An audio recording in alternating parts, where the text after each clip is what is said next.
예, 할렐루야. 참 좋은 주일입니다. 오늘도 말씀을 통해서 여러분 큰 은혜 받으시기를 바랍니다. 지난해죠. 11월 달 이후에 4개월 만에 마태복음으로 다시 돌아왔습니다. 마태복음 1장부터 쭉 강의하다가 7장 15절에서 멈춰 있었는데 다시 돌아왔습니다. 예수님 마태복음 5장 1절부터 이제 7장 12절까지 산상수훈, 산 위에서 제자들을 가르치신 말씀이죠. 산상수훈을 마치시고 좁은 문으로 들어가기를 힘쓰라. 그러면서 뒤이어서 거짓 선자를 삼가라 이렇게 경고하셨습니다. 왜 거짓 선지자를 삼가라고 그랬을까요? 예수님께 가르쳐 주신 산상수훈의 말씀이 반드시 선포되게 되면 가짜 선지자가 나타나서 그 말씀을 지키지 못하도록, 그 말씀대로 살지 못하도록 미혹하게 될 것이다. 그러면 영생을 얻지 못하기 때문에 조심해야 된다. 이렇게 경고하신 것입니다. 그러면서 이제 거짓 선지자들을 구별하는 법을 가르쳐 주셨는데 그것은 바로 열매를 통해서 알 수가 있다. 이렇게 말씀하셨어요. 이 시간에는 마태복음 7장 15절부터 20절을 본문으로 해서 그의 열매로 그들을 알리라 이런 제목으로 함께 은혜를 나눌 것인데 좋은 열매를 맺으려면 어떻게 해야 되고 또 좋은 열매를 맺지 못하면 어떤 결과를 가져오는지를 말씀을 통해서 살펴보도록 하겠습니다. 먼저 거짓 선지자와 참 선지자를 구별하는 기준입니다. 성도들도 마찬가지죠. 거짓 성도와 참 성도를 구분하는 기준이 있습니다. 마태복음 7장입니다. 15절부터 18절까지 읽겠습니다. 마태복음 7장 15절부터 18절입니다. 거짓 선지자들을 삼가라. 양의 옷을 입고 너희에게 나아오나 속에는 노략질하는 일이라. 그의 열매로 그들을 알지니 가시나무에서 포도를 또는 엉겅퀴에서 무화과를 따겠느냐. 이와 같이 좋은 나무마다 아름다운 열매를 맺고 못된 나무가 나쁜 열매를 맺나니 좋은 나무가 나쁜 열매를 맺을 수 없고 못된 나무가 아름다운 열매를 맺을 수 없느니라. 아멘. 거짓 선지자들을 무엇을 통해서 구별할 수가 있습니까? 열매를 통해서 구별할 수가 있습니다. 16절에 보니까 그의 열매로 그들을 알지니, 열매를 보면 가수지나무에서는 포도를 맺을 수가 없고 그리고 엉겅퀴에서 무화과를 딸 수가 없다라는 것이죠. 좋은 나무는 아름다운 열매, 좋은 열매를 맺고 나쁜 나무는 나쁜 열매를 맺는다는 것입니다. 아주 평범한 진리임에도 불구하고 아주 중요한 말씀인 것입니다. 거짓 선지자, 참 선지자, 거짓 성도, 참 성도는 무엇을 구별하느냐? 열매를 통해서 구별을 하게 됩니다. 좋은 나무는 좋은 열매를 맺고 나쁜 나무는 나쁜 열매를 맺는다. 그러면 여러분 좋은 나무가 되려면 어떻게 해야 될까요? 좋은 나무에서 좋은 열매를 맺으니까 좋은 나무 되면 자동적으로 좋은 열매가 맺기 때문에 좋은 나무가 되어야 되잖아요. 그럼 좋은 나무가 되려면 어떻게 해야 되느냐? 아주 간단합니다. 좋은 씨를 심으면 됩니다. 좋은 씨를 심으면 좋은 나무가 되고 나쁜 씨를 심으면 나쁜 나무가 된다는 것이죠. 그래서 좋은 씨를 심어야 되는데요. 제가 어렸을 때 우리 아버님이 농사를 하셨는데 벽씨를 이렇게 준비하게 될 때 잘 섞이지 아니한 것, 아주 깨끗한 것, 여무른 것 이런 것을 준비해서 남겨놓는 것을 봤습니다. 마늘씨도 마찬가지예요. 좋은 것들, 튼튼한 튼실한 것들을 남겨놓지 아주 작은 것들 이런 것들 남겨놓지 않습니다. 농부도 종자를 씨를 준비할 때는 좋은 것으로 준비를 한다는 것이죠. 좋은 씨가 좋은 나무가 되고 좋은 나무에 좋은 열매가 맺기 때문에 그런 것입니다. 좋은 나무가 되어서 좋은 열매를 맺으려면 좋은 씨를 심어야 하는데 그러면 좋은 씨가 뭐냐라는 거죠. 좋은 씨가 뭡니까? 잘 아시죠? 자, 누가복음 8장 11절입니다. 누가복음 8장 11절 읽겠습니다. 이 비유는 이러하니라. 씨는 하나님의 말씀이요. 아멘. 씨는 하나님의 말씀입니다. 하나님의 말씀보다 더 좋은 씨는 없습니다. 그런데 이 씨를 누가 뿌리는 거예요? 물론 하나님이 뿌리지만 하나님이 직접 뿌리지 아니하고 사람을 통해서 뿌리는데 그 사람은 우리는 주의 종이라고 얘기합니다. 그래서 주의 종은 하나님의 동역자입니다. 그럼 뭘 하는 동역자냐? 좋은 씨를 뿌리는 동역자인 것입니다. 성도들은요, 씨를 받는 밭인 거예요. 그래서 주의 종은 동역자고 성도는 밭이다, 그렇게 말씀하죠. 고린도전서 3장 9절입니다. 잘 아는 말씀입니다. 고린도전서 3장 9절. 우리는 하나님의 동역자들이요 너희는 하나님의 밭이요 하나님의 집이니라. 아멘. 우리는 하나님의 동역자들이요. 바울과 바울의 동역자들은 하나님의 동역자다. 그러니까 하나님의 말씀, 좋은 씨를 뿌리는 동역자인 것이고, 너희는 성도들은 하나님의 밭이다. 무슨 밭입니까? 좋은 씨를 받는 밭이죠. 좋은 씨를 받아야 좋은 나무가 되고, 좋은 나무가 되어야 좋은 열매를 맺을 수가 있는 것입니다. 네. 하나님은요, 말씀을 주시면서 항상 우리에게 열매 맺기를 원하시고 그걸 구하십니다. 저와 여러분은 좋은 열매를 많이 맺어야 될 의무가 있는 거예요. 왜 우리는 열매를 맺어야 되느냐? 좋은 열매를 맺어야 되느냐? 그 이유가 뭘까요? 우리가 열매를 많이 맺게 되면 하나님이 영광을 받으시기 때문에 그렇습니다. 요한복음입니다. 15장 8절입니다. 요한복음 15장 8절입니다. 너희가 과실을 많이 맺으면 내 아버지께서 영광을 받으실 것이요 너희가 내 제자가 되리라. 아멘. 너희가 과실을 많이 맺으면 내 아버지께서 뭘 받으신다고요? 영광을 받으신다. 여러분, 하나님이 우리를 창조하신 목적이 뭐예요? 영광 받으시기 위함이죠. 아까 구약 읽었죠? 이사야 43장 7절에 보게 되면 하나님 우리를 지으신 목적이 뭐냐? 그거는 하나님께서 영광 받으시기 위한 것이다. 그럼 우리가 열매를 많이 맺어야 하나님께서 영광을 받으시기 때문에 열매 맺는 것이 바로 창조의 목적인 것입니다. 예. 거기 잘 아는 말씀, 다 외우신 말씀임에도 불구하고 보고 가겠습니다. 이사야 43장 7절을 읽고 갑니다. 이사야 43장 7절입니다. 무릇 내 이름으로 일컫는 자 곧 내가 내 영광을 위하여 창조한 자를 오게 하라. 그들을 내가 지었고 만들었느니라. 아멘. 내가 내 영광을 위하여 창조한 자를 오게 하라. 그들을 내가 지었고 만들었다. 하나님께서 저와 여러분을 만드신, 인간을 만드신 목적이 뭐냐? 영광 받으시기 위함이에요. 그런데 과실을 많이 맺게 되면 하나님이 영광을 받으시는 거예요. 예. 그래서 이제 예수님을 믿음으로 말미암아 구원받은 저와 여러분은 반드시 좋은 열매를 많이 맺어야 되는 것이다. 그것이 바로 하나님께 영광 돌려드리는 창조의 목적이기 때문인 것입니다. 그래서 주님은요, 우리를 택하신 목적, 저와 여러분을 택하신 목적이 뭐냐? 과실을 맺게 하고 그 과실이 항상 있게 하기 합니다. 구원의 목적, 택하신 목적인 것입니다. 아주 중요하죠. 요한복음 15장 16절입니다. 요한복음 15장 16절. 너희가 나를 택한 것이 아니요 내가 너희를 택하여 세웠나니 이는 너희로 가서 과실을 맺게 하고 또 너희 과실이 항상 있게 하여 내 이름으로 아버지께 무엇을 구하든지 다 받게 하려 함이니라. 아멘. 너희가 나를 택한 것이 아니고 내가 너를 택했다. 우리가 예수님을 택한 것 같지만 그게 아니고요, 예수님께서 우리를 택하신 거예요.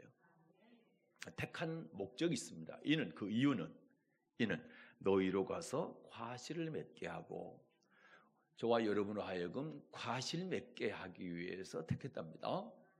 그리고 그 과실이 한번 맺은 걸로 끝나는 것이 아니라 그 과실이 항상 있게 하기 위해 택했다, 이렇게 말씀하고 있습니다. 그래서 우리는 과실을 맺어야 됩니다. 열매를 맺어야 되는 것이고, 그 열매가 어느 순간에만 맺었다가 떨어지고 사라지는 것이 아니라 계속 그 열매를 맺고 있어야 된다. 이런 말씀인 것입니다. 그렇다면 저와 여러분이 맺어야 될 그 과실, 그 좋은 열매가 뭐냐라고 할 때 그 다음 절 보겠습니다. 그 다음 절입니다. 17절입니다. 내가 이것을 너희에게 명함은 너희로 서로 사랑하게 하려 함이로라. 아멘. 좋은 열매가 뭐냐? 사랑의 열매입니다. 주님께서 저와 여러분에게 요구하시는 열매가 뭐냐? 사랑의 열매다. 사랑의 열매. 네. 그러므로 저와 여러분은 사랑하는 삶을 살아야 됩니다. 사랑하는 삶을 살아야 합니다. 먼저는 하나님을 사랑하고 그리고 이웃을 사랑하는 것입니다. 이걸 절대로 바뀌면 안 됩니다. 하나님 사랑이 먼저고 이웃 사랑이 그 다음이다. 이웃 사랑을 먼저 올리고 하나님 사랑을 뒤쪽으로 빼게 되면 이게 인본주의라고 그랬습니다. 하나님 사랑이 먼저 그리고 그 하나님 사랑의 전제 위에 이웃을 사랑해야 된다. 이것이 신본주의 신앙이라고 제가 여러 번 말씀을 드리고 있습니다. 그래서 바울이 로마서에서요. 남을 사랑하는 자는 율법을 다 이루었다. 아니 우리가 성경 전체를 어떻게 다 지킵니까? 라고 묻는 사람 딱 한마디로 요약합니다. 사랑하는 삶을 살며 율법 전체 지키는 것이다. 참 놀랍죠? 그래서 어떻게 창세기부터 계시록까지 인간이 다 지키고 삽니까? 이렇게 물을 때 사랑하면 됩니다. 예. 사랑하는 삶을 살게 되면 창세기부터 계시록까지의 모든 말씀을 다 이루는 것이라는 것이죠. 바울이 그 얘기를 합니다. 물론 바울이 한 게 아니라 바울을 통해서 하나님께서 하신 말씀이죠. 자, 로마서 13장입니다. 8절부터 10절 보겠습니다. 로마서 13장 8절부터 10절 말씀입니다. 피차 사랑의 빛 외에는 아무에게든지 아무 빛도 지지 말라. 남을 사랑하는 자는 율법을 다 이루었느니라. 간음하지 말라, 살인하지 말라, 도적질하지 말라, 탐내지 말라 한 것과 그 외에 다른 계명이 있을지라도 내 이웃을 내 자신과 같이 사랑하라 하신 그 말씀 가운데 다 들었느니라. 사랑은 이웃에게 악을 행치 아니하나니 그러므로 사랑은 율법의 완성이니라. 아멘. 네, 18절에 보니까 남을 사랑하는 자는 율법을 다 이루었느니라. 그러면 율법을 얘기하고 있는데 9절에서 간음하지 말라, 살인하지 말라, 뭐 도적질하지 말라, 탐내지 말라. 그리고 다른 계명이 있다 할지라도 이 계명 안에 다 들어있다라는 것이죠. 그런데 율법 폐했다, 지킬 수 없다. 근데 여러분 여기서 반드시 들어있죠. 이게 지금 9절에 있는 말씀들이 10계명 안에 들어있는 거잖아요. 그러니까 구약의 율법을 폐하지 않았다는 거예요. 그래서 마태복음 5장 17절에 예수님께서 내가 율법이나 선지자를 폐하러 온 것이 아니요 오히려 완전케 하러 왔다. 예수님께서 폐하지 않았다고 하는데 자꾸만 사람들이 폐했다고 얘기를 하는데 그것은 잘못 알고 있는 것이다. 분명히 로마서에서도 간음 말라, 살인 말라, 도적질 말라, 탐내지 말라. 이게 율법인데 이게 사랑 안에 다 포함된다는 겁니다. 내가 이웃을 사랑하면 간음하지 않는다는 거예요. 그렇죠? 그리고 살인하지 않고 도적질하지 않는다는 겁니다. 탐내지 않는다는 거예요. 만약에 그런 죄를 범한다는 얘기는 이웃을 사랑하지 않는 것이다. 이런 얘기인 것이죠. 그리고 10절에서는요. 자, 사랑은 이웃에게 악을 행치 않는 것이다. 이웃에게 악을 행치 않는 것. 사랑하니까 악을 행하지 않죠. 그러면서 사랑은 율법의 완성이다. 이웃에게 폐 끼치지 않는 것이 사랑이고 이거는 우리가 조금만 신경 쓰면 행할 수 있는 것이잖아요. 교회에 폐를 끼치지 아니하고 또 뭐 자녀에게 폐 끼치지 아니하고 부모에게 폐 끼치지 아니하고 남편에게 아내에게 폐를 끼치지 않고 조금만 신경 쓰면 할 수 있는 겁니다. 목회자에게 또 목회자는 성도에게 폐를 끼치지 않는 것. 이게 사랑이다. 이처럼 이웃에게 악을 행하지 않는 것도 사랑의 열매 맺는 삶이다. 그래서 이것도 열매인 것입니다. 그러면 어떻게 할 때 사랑의 열매를 많이 맺을 수 있느냐? 어떻게 할 때 많이 맺을 수 있을까요? 세례요한을 통해서 하나님께서는 회개에 합당한 열매를 맺으라. 만일 회개에 합당한 열매를 맺지 않으면 찍어버려 던지울 것이다. 네가 아브라함의 자손이라 할지라도 회개에 합당한 열매를 맺지 아니한다고 한다면 너 찍어버려 던지운다. 그래서 회개에 합당한 열매를 많이 맺으라. 그렇게 말씀하는 뒤쪽의 끝에 이렇게 하면 뭡니까? 회개에 합당한 열매를 많이 맺을 수 있다라고 하는 말씀이 11절입니다. 11절입니다. 두 가지를 얘기하고 있습니다. 11절 시작. 또한 너희가 이 시기를 알거니와 자다가 깰 때가 벌써 되었으니. 마태복음 3장 11절입니다. 마태복음 3장 11절. 나는 너희로 회개케 하기 위하여 물로 세례를 주거니와 내 뒤에 오시는 이는 나보다 능력이 많으시니 나는 그의 신을 들기도 감당치 못하겠노라. 그는 성령과 불로 너희에게 세례를 주실 것이요. 아멘.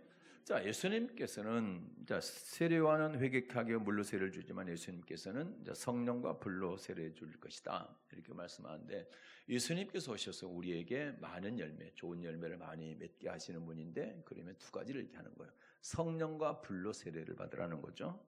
그러면 성령 세례 받을 때 그다음에 또 하나는 여기서 불 세례는 불심판을 말하는 겁니다. 예수님 재림 전에 불심판이 있습니다.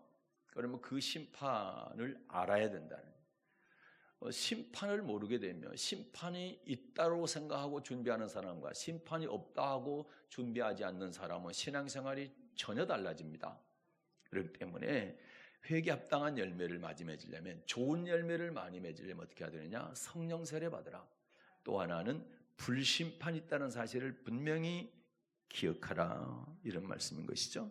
그래서 여러분 성령 세례를 받으면 좋은 열매를 많이 맺을 수 있다. 그래서 갈라디아서 5장에 보게 되면 성령의 열매 9가지를 얘기하고 있어요. 성령 받고 그 말씀에 하나님 말씀에 순종하게 되면 이러이러한 9가지 열매가 맺게 된다.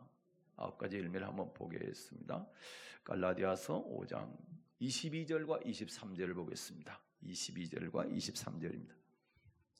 오직 성령의 열매는 사랑과 희락과 화평과 오래 참음과 자비와 양선과 충성과 온유와 절제니 이 같은 것을 금지할 법이 없느니라. 아멘.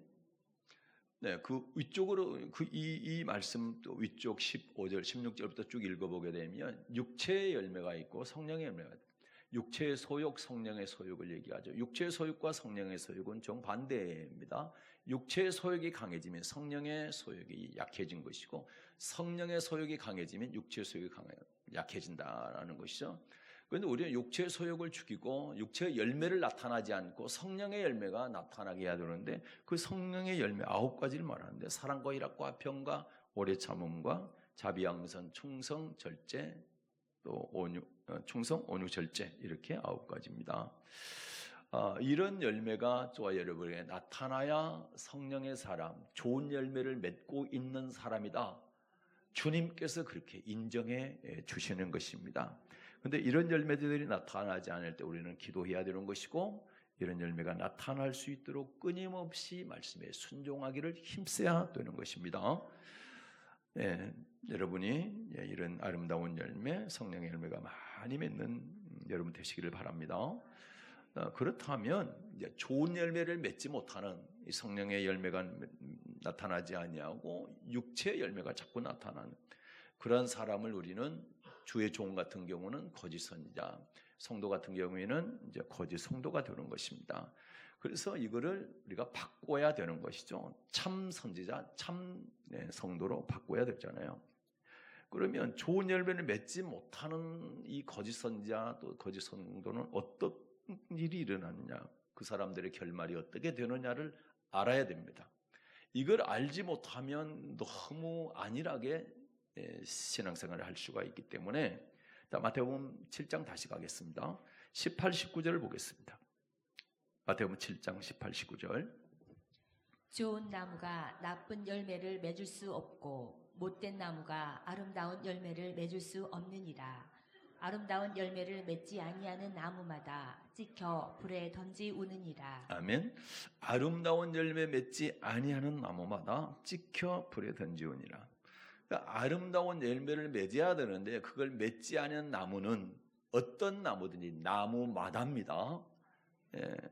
어떤 나무든지 그 나무마다 찍혀 불에 던지우니라. 이거는 비유입니다.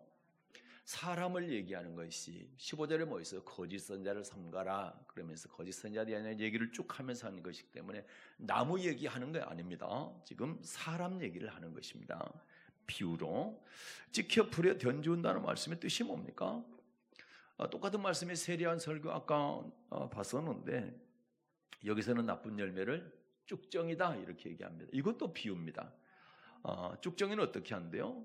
네, 꺼지지 않는 불에 태우신다고 되어 있습니다. 찍혀 불에 던지운다는 말씀이나 네, 뭡니까? 불사르게 단으로 묶어서 불에 태운다. 꺼지지 않는 불에 태운다. 이 말씀이나 다 똑같은 말씀인 것이죠. 마태복음 3장 12절 보겠습니다. 아까 11절 봤는데 이제 그 다음 절 12절입니다. 12절 시작. 손에 키를 들고 자기의 타작마당을 정하게 하사 알곡은 모아 곡간에 들이고 쭉정이는 꺼지지 않는 불에 태우시리라. 아멘. 타작마당은 뭐 하는 곳입니까? 추수하는 곳입니다. 알곡과 쭉정이를 고르는 장소가 타작마당이죠. 그런데 누구의 타작마당을 고르게 한답니까? 자기의 타작마당, 예수님의 타작마당입니다. 예수님의 타작마당을 여러분 어디입니까? 교회입니다.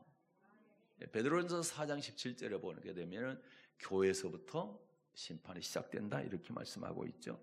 교회가 안전한 곳이 아니고 교회 안에서 알곡과 쭉정이를 고른다 이렇게 말씀하면서 알곡은 모아서 곡간에 들이고 이 곡간은 천국 곡간을 말하는 것이고 그리고 쭉정이는 꺼지지 않는 불입니다. 꺼지지 않는 불입니다. 예, 이곳은 지옥불을 말합니다. 지옥은 영원히 꺼지지 않는 불이 타는 곳입니다. 마태복음 13장에서도 여러분 여기서는 이제 쭉정이를 가라지라고 얘기했어요. 같은 뜻이죠. 마태복음 13장 30절 보겠습니다. 마태복음 13장 30절. 둘 다 추수 때까지 함께 자라게 두어라. 추수 때에 내가 추수꾼들에게 말하기를 가라지는 먼저 거두어 불사르게 단으로 묶고 곡식은 모아 내 곡간에 넣으라 하리라. 아멘. 가라지는 먼저 거두어 단으로 묶는데 왜 묶는데요? 불사르기 위해서입니다. 불사르기 위해서. 하나님 나라에 전혀 쓸모가 없어. 소용이 없어. 그러니까 불사르는 겁니다. 불사른다는 얘기는 불 얘기하게 되면 꺼지지 않는 불은 지옥을 얘기하는 것이죠. 이따 보여드리겠습니다. 그럼 언제 어떻게 불사르느냐? 39, 40절입니다. 마태복음 13장. 마태복음 13장 39절 40절입니다. 가라지를 심은 원수는 마귀요 추수 때는 세상 끝이요 추수꾼은 천사들이니 그런즉 가라지를 거두어 불에 사르는 것 같이 세상 끝에도 그러하리라. 아멘. 가라지를 심은 원수는 마귀요. 가라지는 누가 심었다고요? 원수 마귀가 심었다.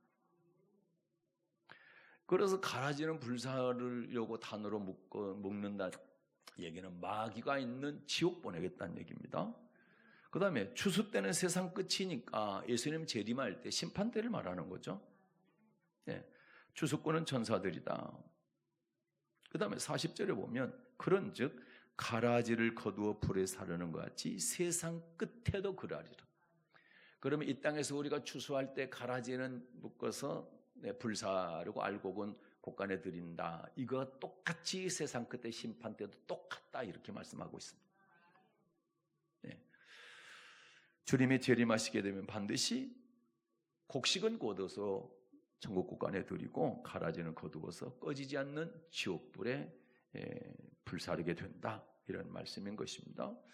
여러분 예수님의 설교가 가장 무섭게 또는 두렵게 설교하셨어요. 다른 선지자들은 설교할 때 지옥 직접 표현하는 것은 거의 없습니다. 그러나 예수님은 지옥이란 단어를 가장 많이 사용하셨어요. 가장 많이. 그렇기 때문에 예수님의 말씀에 대해서, 예수님은 하나님이시잖아요. 천국의 주인이시잖아요. 그리고 다음에 오실 때 심판하러 오시잖아요. 그래서 그분의 말씀에 우리는 귀를 기울여야 되는 것이고 절대로 경홀히 소홀히 여기서는 안 두는 것이다. 자, 불사르는 곳, 이거 아까 지옥이라고 그랬는데 마가복음 9장으로 가겠습니다. 정말 지옥인지 마가복음 9장 47절부터 49절을 보겠습니다. 47절부터 49절. 만일 내 눈이 너를 범죄케 하거든 빼어버리라. 한 눈으로 하나님의 나라에 들어가는 것이 두 눈을 가지고 지옥에 던지우는 것보다 나으니라. 거기는 구더기도 죽지 않고 불도 꺼지지 아니하느니라. 사람마다 불로써 소금 치듯함을 받으리라. 아멘. 자, 눈이 너를 범죄하게 하거든 그 눈 빼라. 다시 말해서 네가 한 눈 가지고 죄를 범하지 않는다면 한 눈 가지고 있는 것이 너는 훨씬 수만 배 낫다, 이런 얘기죠. 두 눈 가지고 범죄해서 지옥 가는 것보다 한 눈 가지고 범죄하지 않고 천국 가는 것이 너에게는 수천 배 수만 배 더 낫다, 그런 말씀입니다.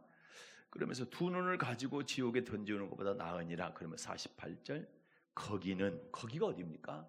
지옥을 말하는 거죠. 거기는 구더기도 죽지 않고 불도 꺼지지 아니하느니라. 지옥은 불 꺼지지 않는 곳이라, 영원히 불타는 곳이라. 계시록에서는 그곳을 불못이라고 되어 있습니다. 불연못, 불저수지, 불바다, 이렇다는 얘기죠. 끊임없이 영원토록 불타는 곳이 지옥이라는 거예요. 저와 여러분은 그곳에 한 사람도 가서는 안 되는 것이고, 여러분 가족들 가운데서 거기에 가는 분이 한 분도 안 계셔야 되는 것입니다. 지옥은 정말 지긋지긋한, 우리는 상상해서도 안 될 정도로 고통스러운 곳이기 때문에 절대 가서는 안 된다. 그러려면 어떻게 해야 됩니까? 범죄하지 말아야 된다. 범죄하지 말아야 돼. 오늘 말씀의 주제로 본다면 열매를 맺으라, 이 말입니다. 열매 맺지 못하는 사람들은 찍혀서 불에 던지우겠다는 것이 하나님의 말씀인 것입니다.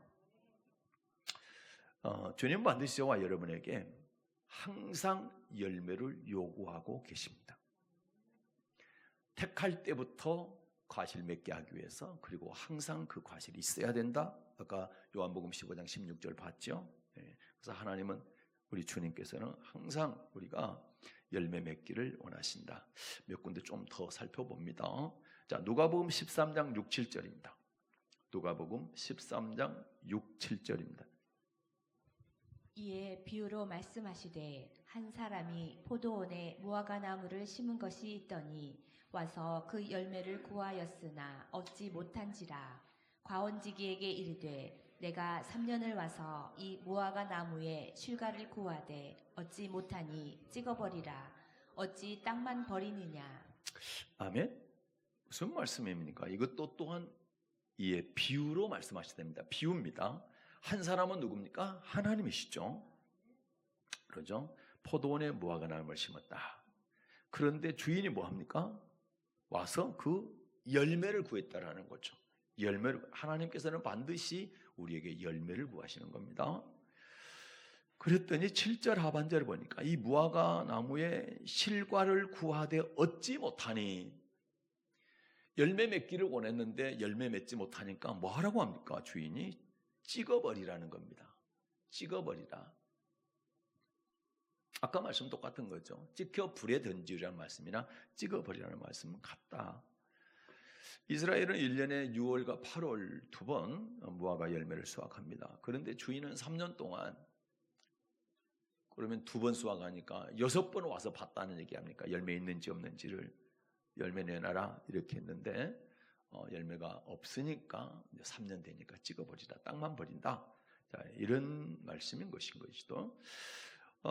그러면 주인이 무화과 나무를 심은 목적이 뭡니까? 무화과 나무를 심은 목적은 관상용이 아니죠. 만약에 관상용이었다면 무화과를 심지 않고 저기 장미나 뭐 백합을 심었겠죠. 그 다음에 뭐 목재용도 아니죠. 목재용이랬다면 백향목을 심었겠죠. 그러나 무화과를 심은 것은 뭘 요구하신 거예요? 네, 과실을, 열매를 원하셨다라는 거죠. 열매를 원하셨다. 그런데 하나님은 저와 여러분에게 열매를 원하시는 겁니다. 택한 목적, 저와 여러분을 구원하신 목적이 열매가 있게 하고 그 열매가 항상 있게 하게 합니다. 이것을 우리는 절대 잊어서는 안 되는 것입니다. 네.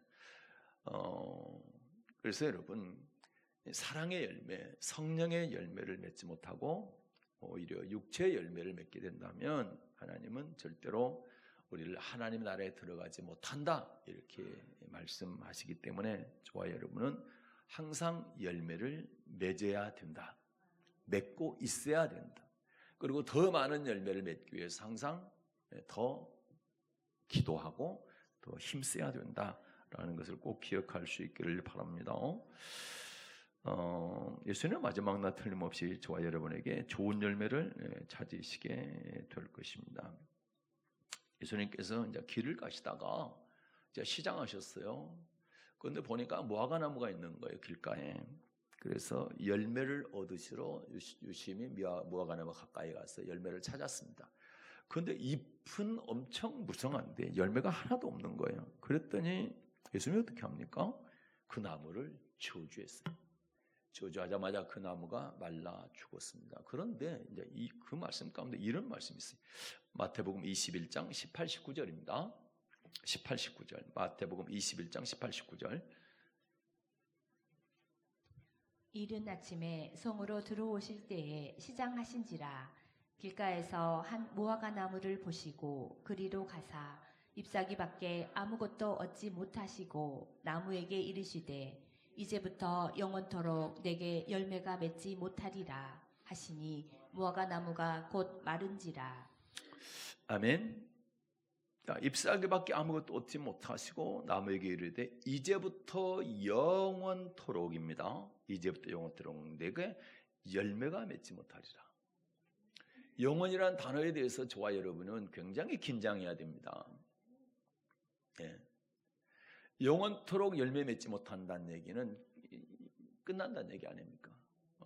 지옥불에 들어간다는 얘기 아닙니까? 그렇기 때문에 저와 여러분은 항상 열매를 준비하고 있습니다. 열매를 맺고 있어야 된다. 자, 이런 말씀인 것입니다. 요한복음 15장 1절도 볼까요? 과실을 맺지 않은 가지를 하나님께서 뭐 하신다? 제하신다. 제거하신다. 이렇게 되어 있습니다. 요한복음 15장 1절입니다. 내가 참 포도나무요 내 아버지는 그 농부라. 아멘. 예. 2절 시작. 무릇 내게 있어 과실을 맺지 아니하는 가지는 아버지께서 이를 제해 버리시고 무릇 과실을 맺는 가지는 더 과실을 맺게 하려 하여 이를 깨끗게 하시느니라. 아멘. 예. 그래서 하나님은 뭐 우리에게 열매를 맺는데 더 많이 맺기를 원하신다. 갈수록 우리 신앙의 연조가 깊어갈수록 우리의 열매는 더 많아져야 되는 것이 이것이 정상적이라는 얘기입니다. 그 대신에 맺지 않는 과실을 어떻게 하는 거예요? 제하신다. 제하신다는 얘기는 자른다는 얘기입니다. 두려운 말씀인 것입니다. 우리는 여러분 구약의 선지자들이 두려운 말씀을 하셨다는데 물론 그렇습니다만 그들보다 훨씬 두려운 말씀은 예수님께서 하셨어요. 예수님을 우리는 자꾸만 사랑해 예수님 사랑해 예수님 그러니까 뭐 이런 말씀 안 한 걸로 착각하는데 아니요. 예수님이 가장 엄하게 이런 말씀들을 하신 것입니다. 마태복음 21장에 보게 되면 33절 이하에 보거든 포도원 비유가 나옵니다. 포도원을 만들고 농부들에게 세를 주고 타국으로 왔어요. 실과 때가 열매 맺을 때가 가까우니까 주인이 종들을 보내가지고 이제 실과를 거두려고 합니다. 그러나 이제 농부들이 어떻게 합니까? 그 종들을 잡아서 심히 때리고 죽이고 돌로 칩니다. 그러자 어떻게 해요? 처음보다 더 많은 종들을 보냅니다, 주인이. 그런데 또 어떻게 해요? 그들을 돌로 치고 또 죽이게 되죠.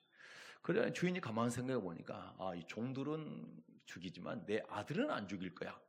그래서 이번엔 아들을 보냈어요. 그랬더니 농부들이 어떻게 하는 거예요? 아들 이거 상속자니까 아들 죽이고 우리가 그 상속자가 되자. 이렇게 해서 아들을 죽이게 된 겁니다. 그러자 이제 주인이 묻는 겁니다. 포도원 주인이.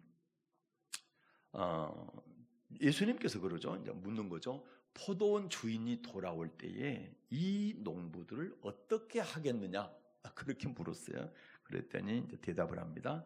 이 악한 자들을 진멸한다는 얘기는 다 죽이고, 포도원을 제때에 실과를 바칠 만한 다른 농부에게 새로 줍니다. 그러니까 실과를 내놓지 않는 사람은 진멸할 것이죠. 제때의 실과를 내놓는 농부에게 이 포도원을 새로 줄 것이다. 그러자 이제 주님이 이런 말씀을 하신 거예요. 마태복음 21장 43절입니다. 예수님께서 이런 말씀을 하셨어요. 마태복음 21장 43절. 그러므로 내가 너희에게 이르노니 하나님의 나라를 너희는 빼앗기고 그 나라의 열매 맺는 백성이 받으리라. 아멘. 하나님의 나라를 너희는 빼앗기고 그 나라의 열매 맺는 백성이 받으리라. 자, 하나님 나라는 여러분 열매 맺는 백성이 받는 것이지, 열매 맺지 못하는 백성은 약속을 받았다 할지라도 빼앗긴다. 여러분, 우리가 하나님 나라 약속을 언제 받습니까? 예수님을 받아들이고 믿게 되면 받게 되죠. 그런데 여기서 분명하게 말씀합니다. 네가 예수 믿었다 할지라도 열매를 맺지 못하면 빼앗기게 된다. 그 약속이 이루어지지 않는다. 그러나 열매를 맺게 되면 하나님 나라를 상속받게 될 것이다. 이거 예수님께서 직접 하신 설교입니다. 꼭 기억할 수 있기를 바랍니다. 그래서 여러분, 자긍하지 마시라 이 말이에요. 자긍하지 마시라. 참감나무 가진 이스라엘 백성들도 잘났는데 돌감나무 접붙임 당한 우리도 얼마든지 자를 수 있다. 그래서 항상 긴장하시고 하나님의 말씀에 대해서 집중하여 들으시고 그 말씀 그대로 살아가기 위해서 힘쓰는 여러분 되시기를 바랍니다. 그러니까 열매 맺을 때가 됐다라면은 주인이 반드시 우리에게 뭘 요구하신다? 열매를 요구하신다. 그래서 그 때가 되면 열매를 하나님께 내놓을 수 있는 신앙으로 살아가야 될 줄로 믿고, 해가 갈수록 더 많은 열매를 맺을 수 있기 위해서 힘써야 될 줄로 믿습니다. 그러나 이제 이렇게까지만 얘기하면 도대체 이거 큰일 났다 이렇게 생각을 하실 것인데, 열매 맺지 못한 나무 다 주인이 찍어버리고 그러면 이제 방법이 없네 이렇게 될 텐데, 이제 소망의 말씀을 드리겠습니다. 열매를 맺지 못하는 무화과 나무를 찍어버리라. 주인이 그렇게 말할 때 가원지기가 뭐라고 했을까요? 뭐라고 얘기했어요? 누가복음 13장 다시 갑니다. 8절과 9절입니다. 8, 9절 읽겠습니다. 대답하여 가로되 주인이여 금년에도 그대로 두소서. 내가 두루 파고 거름을 주리니 이후에 만일 실과가 열면이오니와 그렇지 않으면 찍어버리소서 하였다 하시니라. 아멘. 주인한테 과원지기가 뭐라 합니까? 금년에도 그대로 두소서. 내가 거름도 주고 잘 가꾸겠습니다. 그러면 실과가 열지 않겠습니까? 그때 만약에 안 열린다고 한다면, 그때 열매가 없다고 한다면 그때 찍으십시오. 이렇게 얘기하는 거거든요. 이 얘기는 무슨 얘기입니까? 기회 달라는 겁니다. 기회. 지금까지 열매 맺지 못했다 할지라도 지금 기회 달라는 겁니다. 회개하고 열매 맺도록 다시 힘쓸 테니까 기회 주십시오. 이 얘기인 것이죠. 저와 여러분이 지금까지 열매 맺지 못하는 삶을 살았다, 사랑의 삶을 살지 못했다, 성령의 열매가 나타나지 않고 육체의 열매가 훨씬 많다라고 할 때 포기하면 안 되고 절망하면 안 되고, 지금 어떻게 해야 됩니까? 하나님께서 기회 주실 때 지금 회개하시고 하나님 말씀으로 돌아올 수 있기를 바랍니다. 열매 맺을 수 있는 기회를 주실 때 열매 맺기 위해서 힘쓰는 여러분 되시기를 바랍니다. 자, 이 말씀을 마태복음 13장에서 예수님께서요 이렇게 말씀하셨어요. 이렇게, 물론 잘 아는 말씀인데 한번 보도록 하겠습니다. 마태복음 13장 24절부터 30절입니다. 읽겠습니다. 시작. 예수께서 그들 앞에 또 비유를 베풀어 가라사대 천국은 좋은 씨를 제 밭에 뿌린 사람과 같으니 사람들이 잘 때에 그 원수가 와서 곡식 가운데 가라지를 덧뿌리고 갔더니. 아멘. 자, 시간이 없어서 집에 가서 꼭 읽어보십시오. 여기 보게 되면 예수님께서요, 좋은 씨를 제 밭에 뿌렸어요. 주의 종들을 통해서. 그런데 추수 때가 보니까 가라지하고 좋은 씨가 같이 난 거예요. 그랬더니 종들이 주인한테 묻습니다. 아니, 주인은 좋은 씨만 뿌렸는데 왜 가라지가 났습니까? 그랬더니 주님 그러시는 거예요. 주인이 원수가 그랬겠다. 마귀가 그랬겠구나. 그러면 마귀가 가라지 심었으니까 지금 뽑아버릴까? 그랬더니 주인이 뭐라 하는 거예요? 뽑지 말고 기다려라. 언제까지? 추수 때까지 기다리라는 겁니다. 추수 때까지. 이 말씀의 뜻이 뭐냐? 지금은 가라지지만 내가 열매 맺을 기회를 주면, 곡식 될 기회를 주면 회개하고 돌아와서 곡식이 될 수 있다는 거. 그 말씀을 하시는 거. 이게 하나님의 사랑인 것입니다. 하나님은 사랑이기 때문에 심판이 없다 뭐다. 그거는 다 잘못된 소리고, 하나님의 사랑이 뭐냐? 기회를 주시는 거예요. 돌아와 돌이켜 다시 순종하면 내가 네게 많은 열매 맺게 하겠다. 그래서 기다리시는 거예요. 그래서 베드로 후서 3장에 보게 되면 어떻습니까? 하루가 천년과 천년 하루 같으니 한 가지를 잊지 말라. 주의 약속은 어떠냐 더디다고 한 것 같이 더딘 것이 아니다. 뭐 하는 거예요? 너희 대하여 오래 참으사 아무도 멸망치 않고 다 뭐 하기에? 자, 회개하기에 이기를 원한다. 회개하기. 주님께서 기다려 주시는 것이 우리에게 기회 주시는 거예요. 열매 맺을 기회를 주시는 거예요. 지금이 그러니까 구원을 얻을 만한 때, 또 은혜의 때인 것입니다. 그러나 여러분, 하나 또 잊어버리면 안 되면, 성경에 보게 되면 주님이 오실 때가 도적같이 이르리라는 말씀 들어보셨죠? 도적같이 이르리라. 도적같이 이르리라는 얘기는 갑자기 온다는 얘기죠. 갑자기. 그 얘기는 내 영혼을 갑자기 부를 수 있다는 거예요. 내가 기회 줬는데도 불구하고 열매 맺지 못하고 있음에도 부를 수가 있으니까 기회 줄 때 빨리 열매 맺으라. 그 말씀이 도적같이 이른다는 말씀일 거예요. 네. 그래서 여러분 꼭 기억하십시오. 네. 하나님은 계속 기다리시지만 한없이 기다리지 않는다. 네. 내가 열매를 아직 못 맺었음에도 불구하고 도적같이 나를 부를 수가 있다. 내 영혼을. 그러기 전에 잘 준비하는 여러분 되시기를 주님의 이름으로 축복합니다. 말씀 맺습니다. 하나님께서 우리를 택하시고 구원하신 것이 뭡니까? 열매 맺어라. 그리고 그 열매가 항상 있어야 된다. 그걸 위해서 하나님은 오래오래 참고 기다리고 계십니다. 그러나 그럼에도 불구하고 열매를 맺지 않으면 마침내는 찍어버리신다는 사실입니다. 그러므로 기회 줄 때 지금, 기다리고 계실 때 지금 회개하시고, 그리고 좋은 나무 되어서 좋은 열매 맺기를 위해서 늘 힘쓰는 저와 여러분 되시기를 주님의 이름으로 축복합니다. 오늘 오신 하나님 아버지 감사합니다. 주님은 우리에게 택한 목적에 대해서 말씀